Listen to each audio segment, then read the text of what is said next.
नमस्कार, आप देख रहे हैं विश्व युद्ध और आपके साथ मैं हूं जिया कौशिक।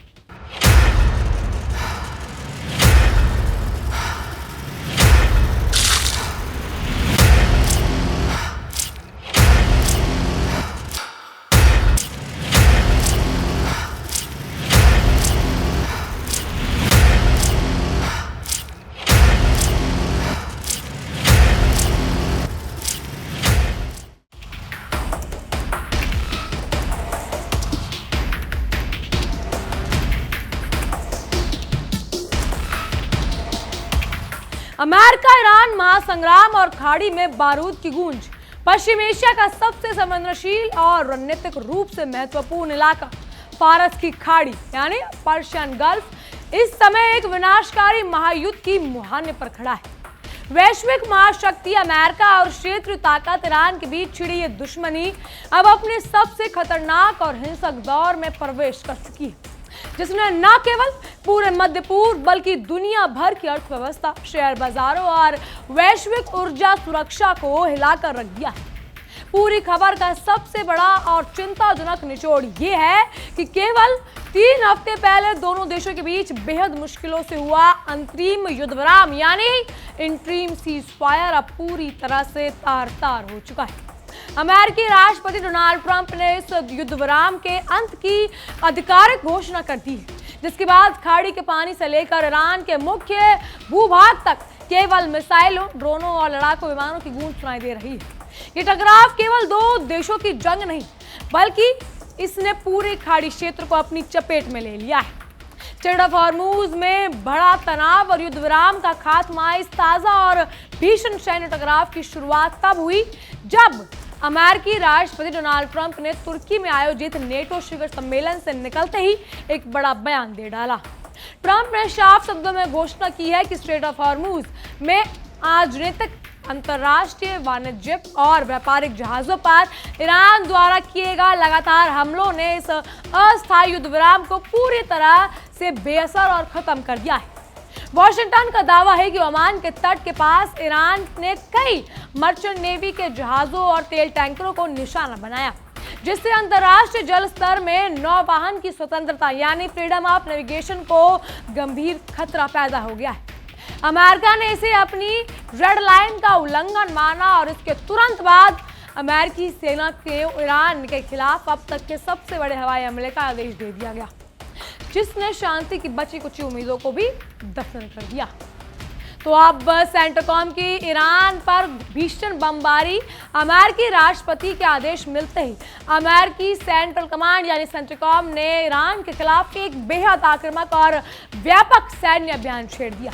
अमेरिकी सेना के लड़ाकू विमानों, युद्धपोतों और क्रूज मिसाइलों ने पिछले 2 दिन के भीतर ईरान के तटीय और पूर्वी प्रांत में स्थित लगभग 170 से अधिक सैन्य ठिकानों को बेरहमी से निशाना बनाया।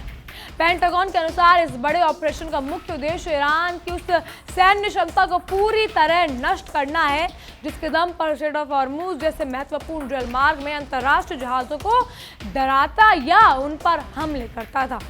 अमेरिकी हवाई हमलों में ईरान के अत्याधुनिक हवाई रक्षा तंत्र यानी air defence system, underground missile storage sites, drone launching pads, military logistics infrastructure और उसकी खूंखार नौसैनिक स्पीड बोट्स को पूरी तरह से तबाह करने का दावा किया गया है। अमेरिकी हवाई हमलों की तीव्रता का अंदाजा इसी बात से लगाया जा सकता है कि ईरानी राज्य मीडिया ने देश के कई हिस्सों में सिलवोर और भयानक विस्फोट की पुष्टि की है। ईरान के दक्षिण पश्चिमी प्रांत यानी खुजेस्तान में लेकर प्रमुख तटीय और बंदरगाह शहरों में जैसे चावार, कॉनकर्ड, बंदर अब्बास और सिरिक में आसमान में अमेरिका मिसाइलों की रोशनी और धुएं से भर गए। सबसे ज्यादा चिंताजनक स्थिति ईरान के बुशैर शहर और चौगादक में देखी गई, जहां 6 से अधिक भीषण धमाकों की आवाज सुनाई गई। बुशैर ईरान के एकमात्र सबसे संवेदनशील नागरिक परमाणु ऊर्जा परिसर यानी न्यूक्लियर पावर कॉम्प्लेक्स का घर है। हालांकि अमेरिका ने बाद में स्पष्ट किया कि वो परमाणु ठिकानों को सीधा निशाना नहीं बना रहा, लेकिन इन स्वतंत्रताओं से इतने करीब हुए हमलों ने पूरी दुनिया को एक बड़े परमाणु हादसे के डर से जरूर कपा दिया है। अमेरिकी हमलों से बौखलाए ईरान ने भी बिना कोई वक्त गवाए अपनी मिसाइल और ड्रोन फोर्स को खुली छूट दे दी। ईरान ने सीधे अमेरिका पर हमला करने के बजाय खाड़ी क्षेत्र में स्थित उन अमेरिकी सैन्य ठिकानों और सहयोगी देशों को निशाना बनाया जहां से अमेरिकी सेना अपनी गतिविधियां संचालित करती है। ईरान ने बहरीन, कुवैत और कतर के ताबड़तोड़ बैलिस्टिक मिसाइलों और आत्मघाती ड्रोन दागे गए। इस जवाबी कार्रवाई के बाद बहरीन में, जहां अमेरिकी नौसेना का सबसे शक्तिशाली 5वां बेड़ा है यानी यूएस नेवी 5th फ्लीट तैनात है, आधी रात को कम से कम 2 बार एयर रेड यानी हवाई हमलों के सायरन गूंजे, जिससे वहां रह रहे नागरिक और सैन्य कर्मचारियों में हड़कंप मच गया। अब ईरान की ये चुपचाप थप्पड़ खाने वाला देश नहीं है, वो अमेरिका के हर वार का जवाब उतनी ही क्रूरता से देगा जितना उसे समझा या कम समझा जाएगा। कुवैत और कतर में मची खलबली कैसे? हवाई सुरक्षा अलर्ट। ईरान के इस चौतरफा मिसाइल हमले के बाद कुवैत और कतर जैसे शांत देश में युद्ध जैसी स्थिति पैदा हो गई है। कुवैत के सैन्य अधिकारियों ने बताया कि उनकी उन्नत पैट्रियट वायु रक्षा प्रणाली यानी एयर डिफेंस सिस्टम में आसमान में ही कई आने वाले ईरानी मिसाइल और ड्रोन्स को इंटरसेप्ट कर लिया गया। हालांकि बहरीन, कुवैत और कतर में तत्काल किसी बड़े नुकसान या जानमाल की हानि की रिपोर्ट सामने नहीं आई है, लेकिन इस हमले ने इन देशों की सुरक्षा चिंताओं को चरम पर पहुंचा दिया है। कुवैत के शुएबा बंदरगाह यानी पोर्ट ऑफ शुएबा पर पहले भी ईरानी हमलों के 6 अमेरिकी सैनिक मारे जा चुके हैं, जिसकी जांच रिपोर्ट ठीक इसी दिन पूरी हुई है, जिससे अमेरिकी सेना के भीतर ईरान के प्रति गुस्सा और अधिक बढ़ गया है। अब कतर ने रोकी सप्लाई कैसे? इस महासंग्राम का सबसे सीधा और सबसे घातक असर दुनिया के सबसे बड़े, सबसे व्यस्त ऊर्जा गलियारे पर पड़ा है। युद्ध शुरू होने से पहले दुनिया का लगभग 5वां हिस्सा यानी 20% तेल और लिक्विफाइड नेचुरल गैस यानी LNG इसी स्ट्रेट ऑफ हॉर्मुज से होकर गुजरता था, लेकिन इस ताज़ा गोलाबारी के बाद ये रूट पूरी तरह से सूना पड़ गया। वेसल ट्रैकिंग डेटा के अनुसार पूरे दिन इस रास्ते से केवल 3 ईंधन टैंक गुजरने की हिम्मत जुटा पाए, जो जहाजों की आवाजाही से आई बड़ी गिरावट को दर्शाता है। स्थिति इतनी बिगड़ चुकी है कि कतर ने हॉर्मुज के पास अपने एक टैंकर पर हुए हमले के बाद रास लफान LNG कॉम्प्लेक्स से उत्पादन को फिर से शुरू करने की अपनी योजनाओं को अगली सूचना तक पूरी तरह से सस्पेंड यानी स्थगित कर दिया, जिससे वैश्विक बाजार में गैस की किल्लत और पेट्रोल डीजल में दाम बढ़ने का खतरा और ज्यादा पैदा हो चुका है। अब अमेरिकी राष्ट्रपति डोनाल्ड ट्रंप अपने चरित्रचित आक्रामक अंदाज में इस युद्ध को लीड कर रहे हैं। नेटो बैठक से वापस आते ही उन्होंने सोशल मीडिया पर ईरान के भीतर हुए अमेरिकी मिसाइल धमाकों के कई वीडियो क्लिप्स पोस्ट किए। वीडियो के साथ ट्रंप ने तेहरान की चेतावनी देते हुए लिखा कि कल ईरान द्वारा हमारे और वाणिज्यिक जहाजों पर की गई बमबारी का सीधा रिट्रिब्यूशन यानी बदला है। अगर ईरान ने दोबारा अंतर्राष्ट्रीय जहाजों को छूने की जरूरत की तो आने वाले वक्त के लिए उनके लिए इससे भी कहीं ज्यादा बदतर और भयानक होगा। हालांकि ट्रंप ने पहले कहा था कि यह सैन्य कार्रवाई सीमित होगी, लेकिन बाद में उन्होंने अपने बयान बदलते हुए कहा कि अमेरिकी सेना बहुत तेजी से काम करेगी और जरूरत पड़ने पर वो काम को पूरी तरह से खत्म यानी फिनिश द जॉब भी कर सकते हैं। बहरहाल इन सब पर हमारी एक खास रिपोर्ट देखिए।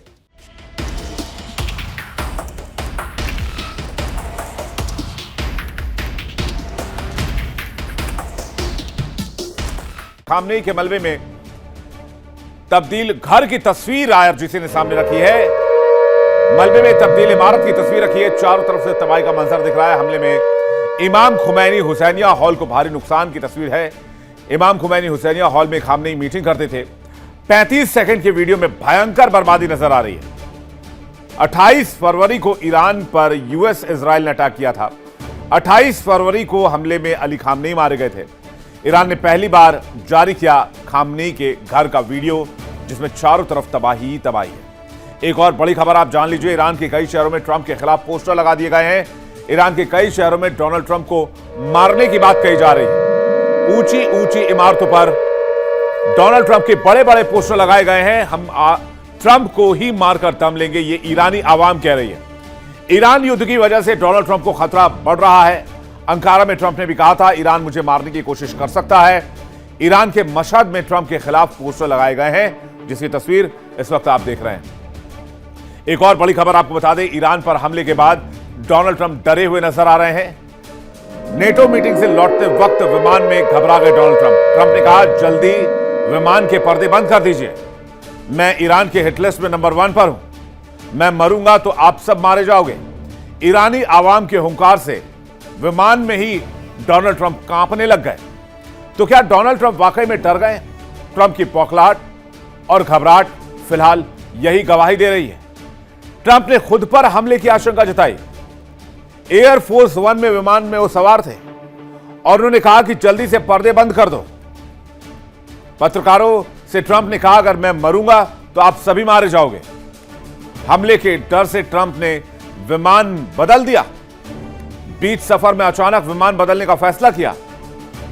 लंदन में नए एयरफोर्स 1 में सवार हुए। नेटो की मीटिंग से लौटते वक्त विमान बदला। ट्रंप पर अब तक 5 बार हमले की कोशिश हो चुकी है। अमेरिका का दावा है कि ट्रंप पर हमले के पीछे ईरान शामिल रहा है। लेकिन अमेरिकी हमले के बाद क्या खाली देश अब खंडहर बनने जा रहे हैं? क्या कुवैत, बहरीन, कतर, यूएई और जॉर्डन में ऐसी तबाही मचेगी जिससे पहले अभी तक दुनिया रूबरू नहीं हुई है? आयतोला खामनेई को सुपुर्द खाक करने के बाद ईरान का गुस्सा 7वें आसमान पर है। तेहरान गम में है, लेकिन इस गम के पीछे छिपी एक ऐसी रणनीति जो पूरे मिडिल ईस्ट को खाक में तब्दील कर सकती है।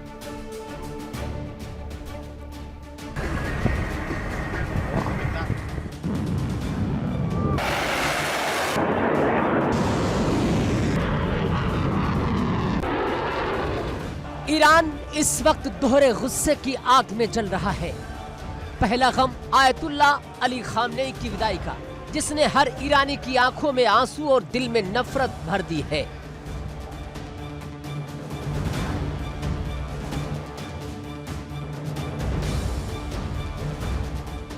और दूसरा गम इस मातम के बीच अमेरिका का वो हमला जिसने बारूद के ढेर पर चिंगारी सुलगा दी।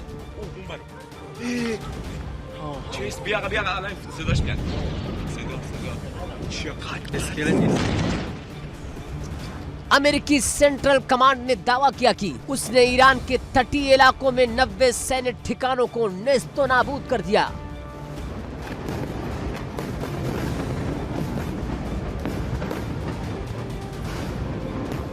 Air defence system, missile depot, drone गोदाम, सब कुछ मलबे में तब्दील हो चुका है।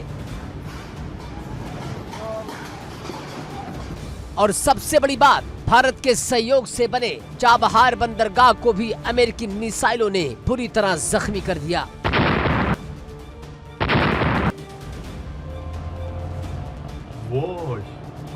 चाबहार ईरान का वो रणनीतिक बंदरगाह जो उसकी अर्थव्यवस्था की रीढ़ है। We are an LNG vessel. America ने इस पर हमला करके ईरान की दुखती रग पर हाथ रख दिया।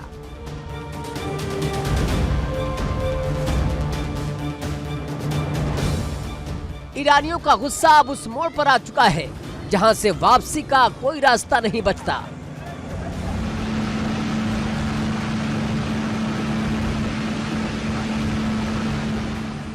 तेहरान के रणनीतिकार अभी सब्र के साथ बेहद खामोशी से खामनेई को सुपुर्दे खाक करने की मुहिम में जुटे हैं।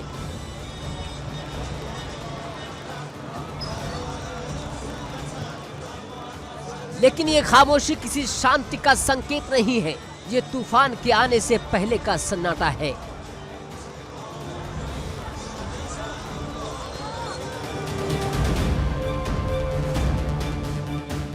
जैसे ही खामनेई की मिट्टी मुकम्मल होगी, वैसे ही ईरान का वो रौद्र रूप दिखेगा जिससे दुनिया कांप उठेगी।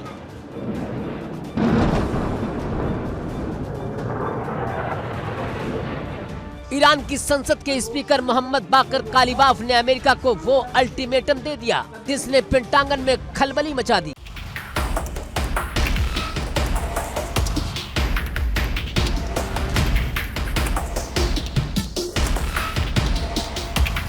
तो देखा आपने। अब बात करें ईरान के बुनियादी ढांचे को राख करने और खार्ग द्वीप पर कब्जे की चेतावनी। डोनाल्ड ट्रंप की धमकियां सिर्फ सैन्य ठिकानों तक सीमित नहीं रही, बल्कि उन्होंने ईरान को आर्थिक और सामाजिक रूप से पूरी तरह बर्बाद करने की चेतावनी दे डाली है। ट्रंप ने साफ कहा है कि अगर ईरान ने अपनी हरकतों पर लगाम नहीं लगाया तो अमेरिकी वायुसेना ईरान के नागरिक बुनियादी ढांचे यानी सिविलियन इंफ्रास्ट्रक्चर को अपना अगला निशाना बनाएगी। इसमें ईरान के विशाल बिजली ग्रिड, पावर प्लांट्स और पानी साफ करने वाले बड़े बड़े डिसैलिनेशन प्लांट्स भी शामिल हैं, जिनके नष्ट होने से पूरा ईरान अंधेरे और प्यास से तड़प सकता है। इसके अलावा ट्रंप ने ईरान के सबसे मुख्य तेल निर्यात केंद्र यानी खार्ग द्वीप को अपने कब्जे में लेने की अपनी पुरानी धमकी को एक बार फिर दोहराया, जो ईरान की आर्थिक रीढ़ की हड्डी को तोड़कर रख देगा। अब जो ईरानी संसद अध्यक्ष जो गालिबाफ का पलटवारा है वो भी हम देख लेते हैं कि उन्होंने कहा है कि मारोगे तो मार खाओगे। दूसरी ओर अमेरिकी धमकियों के आगे घुटने टेकने के बजाय ईरान के शीर्ष नेतृत्व ने बेहद कड़ा और विद्रोही रुख अपनाया है। ईरान का तर्क इस समय अंतरिम युद्ध विराम के तहत उसे स्ट्रेट ऑफ हॉर्मुज के माध्यम से यातायात को विनियमित करने और अपनी सुरक्षा जांच का पूरा हक है। ईरान के संसद अध्यक्ष मोहम्मद बगैर गालिबाफ ने सोशल मीडिया प्लेटफॉर्म एक्स पर अमेरिका को ललकारते हुए लिखा कि अमेरिका अभी भी ये नहीं सीख पाया है कि उसकी दादागिरी और वादे तोड़ने की आदत अब मुफ्त नहीं रहने वाली। मैं इसे बहुत साफ और सीधे शब्दों में कहना चाहता हूं कि अगर तुम हमें मारोगे तो पलटकर तुम्हें भी मार खानी पड़ेगी। इस बयान से साफ है कि ईरान किसी भी कीमत पर पीछे हटने को तैयार बिल्कुल भी नहीं है। इस भड़कती आग के बीच इजरायल और अमेरिका का गठजोड़ पर्दे के पीछे से लेकर सामने तक पूरी तरह सक्रिय हो गया। अमेरिकी हमलों के तुरंत बाद राष्ट्रपति डोनाल्ड ट्रंप ने इजरायल के प्रधानमंत्री बेंजामिन नेतन्याहू को फोन किया और खाड़ी में अमेरिकी सेना ने अगले कदमों और रणनीतिक चालों यानी अमेरिकन मूव्स इन गल्फ के बारे में विस्तार से ब्रीफ किया। इजरायली प्रधानमंत्री कार्यालय यानी PMO द्वारा साझा की गई जानकारी के अनुसार दोनों नेताओं के बीच कई देर तक बातचीत चली, जिसमें ईरान को चारों तरफ से घेरने और विभिन्न सैन्य मोर्चों पर दोनों देशों के बीच आपसी तालमेल और मजबूत करने की सहमति बनी। इस बातचीत में नेतन्याहू ने तुर्की के राष्ट्रपति से एर्दोगान द्वारा इजरायल के खिलाफ दिए गए तीखे बयानों पर भी चिंता जताई है। अब इसी दौरान एक और सनसनीखेज खुलासा हुआ है, जिसने वॉशिंगटन और तेल अवीव के बीच सुरक्षा अलर्ट को टॉप लेवल पर पहुंचा दिया है। एक रिपोर्ट के मुताबिक इजरायली खुफिया एजेंसियों ने अमेरिकी राष्ट्रपति डोनाल्ड ट्रंप को एक बेहद गंभीर और विशिष्ट इनपुट दिया है, जिसके अनुसार ईरान की खुफिया इकाई ट्रंप की हत्या यानी असैसिनेशन प्लॉट की एक बड़ी साजिश रची जा रही। खुद ट्रंप ने अंकारा में नाटो शिखर सम्मेलन के दौरान स्वीकार किया था कि वो ईरान की हिट लिस्ट में सबसे ऊपर है। हालांकि संवेदनशील रिपोर्ट पर अमेरिकी और ईरानी सरकार ने आधिकारिक तौर पर कोई विस्तृत टिप्पणी नहीं दी है, लेकिन इस इनपुट के बाद अमेरिका का रुख ईरान के प्रति और ज्यादा आक्रामक और व्यक्तिगत दुश्मनी जैसा हो गया है। अब इजरायल के रक्षा मंत्री ने इजरायल कार्ड्स ने भी बेहद बहती गंगा में हाथ धोते हुए ईरान को मटियामेट करने की कसम खा ली है। अब एक एयरबेस पर एक सैन्य समारोह के दौरान इजरायली वायुसेना के पायलटों को संबोधित करते हुए कार्ड्स ने कहा, हमारी सेना पूरी तरह से तैयार और हाई अलर्ट पर है। हम ईरान पर और भी आधिकारिक विनाशकारी ताकत के साथ हमला करने के लिए तैयार हैं, ताकि हमारी संप्रभुता के लिए पैदा हो रहे खतरे को जड़ से खत्म किया जा सके। अगर जरूरत पड़ी तो हम तीसरी बार भी ईरान के भीतर घुसकर मारेंगे। इजरायल कार्ड्स ने याद दिलाया कि इजरायली वायुसेना के लंबे समय से लंबे हाथ यमन से लेकर तेहरान तक कहीं भी पहुंच सकते हैं और यह अभियान तब तक नहीं रुकेगा जब तक ईरान घुटनों पर ना आ जाए। नेतन्याहू ने साफ कर दिया है कि चाहे कोई भी डील हो या ना हो, वो ईरान को कभी परमाणु हथियार नहीं बनाने देंगे। एक तरफ जहां सीमा पर युद्ध के नगाड़े बज रही हैं, वहीं ईरान के भीतर का माहौल गहरे शोक और भयंकर गुस्से में डूबा हुआ है। ईरान इस समय अपने पूर्व सर्वोच्च नेता अयतुल्ला अली खामेनेई को सुपुर्द खाक कर रहा है। गौरतलब है कि खामेनेई की मौत इसी साल 28 फरवरी 2026 को युद्ध के पहले ही दिन अमेरिका और इजरायल के संयुक्त भीषण हमले में हो गई थी। उनकी मौत के 4 महीने बाद पूरे एक हफ्ते तक चले इस शोक और रैलियों के बाद उनके पार्थिव शरीर को मशहद के पवित्र इमाम रजा दरगाह में दफनाने के लिए कहा गया है। राज्य के टेलीविजन चैनलों में दिखाया जा रहा है कि खामेनेई के ताबूत को ईरानी ध्वज में लपेट कर ले जाया जा रहा था और पूरा मशहद शहर काले कपड़ों में लपेटकर या लिपट के मर्शिया गीत लोगों के से पट चुका था। अब मशहद की सड़कों पर दानिश चौराहे से लेकर इमाम रजा दरगाह के बीच इतनी विशाल और अनियंत्रित भीड़ जमा हो गई है कि सुरक्षा बलों के लिए काफिले और आगे बढ़ाना नामुमकिन हो गया। इसके बाद प्रशासन को खामनेई के शरीर को विमान और हेलीकॉप्टर के जरिए एयरलिफ्ट करके सीधे दरगाह के परिसर में उतारना पड़ा। इस ऐतिहासिक अंतिम संस्कार के दौरान पूरी भीड़ के हाथों में अमेरिका विरोधी और डोनाल्ड ट्रंप के खिलाफ लिखे गुस्से से भरे बैनर और पोस्टर थे, जिसमें खामनेई की मौत का बदला लेने की कस्में खाई जा रही थी। इसी बीच एक बेहद चौंकाने वाली रिपोर्ट सामने आई है कि जो ईरान के नए सर्वोच्च नेता यानी मोस्तफा खामनेई को Islamic revolutionary guard corps IRGC ने सुरक्षा कारणों और अमेरिकी हमलों के डर से इस सार्वजनिक अंतिम संस्कार समारोह में दूर रहने की सख्त हिदायत दी गई थी, जिसके कारण वो इसमें शामिल नहीं हो सके। अब जब ईरान की ये जो 72 सेना है उसने आक्रामक रवैये ने उसने अपने ही पड़ोसी मुस्लिम और अरब देशों से पूरी तरह अलग थलग कर दिया। सऊदी अरब, संयुक्त अरब अमीरात और खाड़ी के सहयोगी देश ने इस संयुक्त कड़ा या बयान जारी कर दिया कि कुवैत, बहरीन और जॉर्डन पर किए गए ईरानी हमलों को किसी भी सख्त से सख्त शब्दों में निंदा की जा रही। खाड़ी देशों ने कहा कि ईरान का ये कदम उनके देशों की संप्रभुता और क्षेत्रीय अखंडता पर खुला और घोर उल्लंघन है। JCC ने चेतावनी दी है कि किसी भी एक सदस्य पर किया गया हमला पूरे खाड़ी ब्लॉक पर हमला माना जाएगा। हालांकि अमेरिकी अधिकारी अभी भी कूटनीति और तकनीकी बातचीत के जरिए बात कर रहे हैं, लेकिन जमीनी हकीकत यह है कि अमेरिका और ईरान का ये महासंग्राम अब पूरी दुनिया को एक तीसरे विश्व युद्ध की कगार पर धकेलने के लिए तैयार खड़ा है। बहरहाल इन सब पर आपकी क्या राय है, हमें कमेंट के जरिए जरूर बताइएगा। फिलहाल के लिए इतना ही। तमाम खबरों के लिए बने रहिए इंडिया 24/7 के साथ और देखते रहिए हमारी एक खास पेशकश विश्व युद्ध। देखिए इंडिया डेली 24/7 अब आपके स्मार्ट टीवी पर।